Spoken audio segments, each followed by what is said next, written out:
a Caixa reduzindo drasticamente as suas políticas de crédito, ou seja, dificultando para que as pessoas possam acessar um financiamento imobiliário.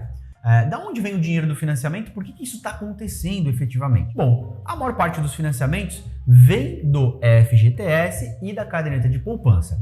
Já tem o entendimento que é sempre uma preocupação de uns anos para cá que vem acontecendo é que esses recursos poderiam se esgotar por dois motivos principais. Primeiro motivo em relação ao FGTS.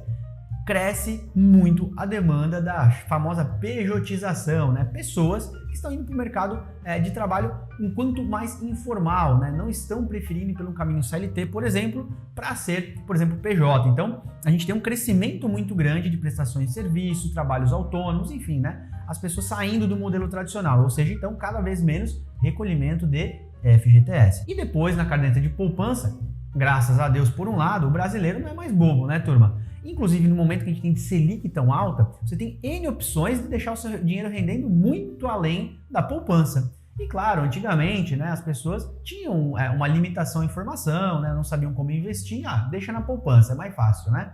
Hoje não, hoje democratizou, né? Hoje você não precisa ser um expert e nem um especialista em finanças para entender que você deixar o dinheiro na poupança, né, vai render muito abaixo do que você poderia no rendimento tradicional e com a facilidade dos bancos digitais, corretoras, enfim. Então, galera, isso já vinha sinalizando que esse recurso vai ficar cada vez mais escasso. E sentindo isso, atrelado a uma alta demanda, por mais que hoje a gente tem taxas de juros mais elevadas do que a gente já teve num passado meio que recente, digamos, passagem de 2021, a demanda não para de crescer, porque o brasileiro também acordou para outro ponto. Com certeza, se você tem um valor para dar de entrada no imóvel, você consegue pagar um aluguel, você pode trocar o seu aluguel por um financiamento e adquirir algo que é seu, porque o aluguel você vai pagar pro resto da vida, o aluguel só aumenta o valor ano após ano corrigido pela inflação e você nunca vai ter nada. Quando você compra um imóvel, aí você tem um financiamento que cai no tempo, você pode fazer amortizações, você pode fazer uma série de estratégias e você dá uma entrada e já começa a ter a valorização daquele bem, ou seja, você alavanca o patrimônio e no final ele é seu, né? Então, acho que o brasileiro, digamos de passagem, inteligente, que tem condições,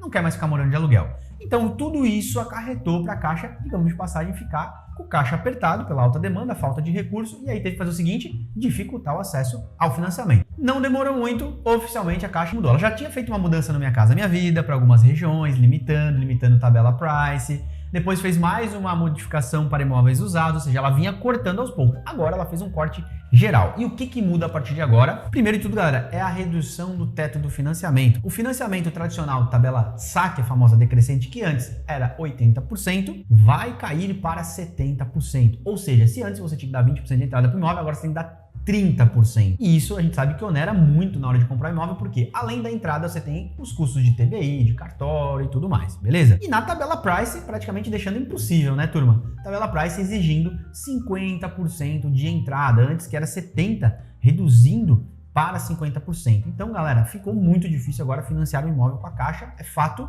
e tá aqui na nossa cara. O que não muda? Antes você mas não é bem assim, porque eu ainda tô vendo um empreendimento da Caixa aqui na minha cidade que falaram que não muda nada. Para empreendimentos financiados pela Caixa, a regra não muda, inclusive alguns empreendimentos têm a possibilidade de chegar até 90%, tá? Mas isso é só para empreendimentos financiados pela Caixa Econômica, ponto. Todo o resto do mercado de imóveis usados, imóveis de terceiro, até mesmo imóveis novos de incorporadoras que não são financiadas pela Caixa, vai a partir de agora valer realmente esta regra do jogo, galera. Vamos supor que a Caixa ainda fizesse 80%, tá?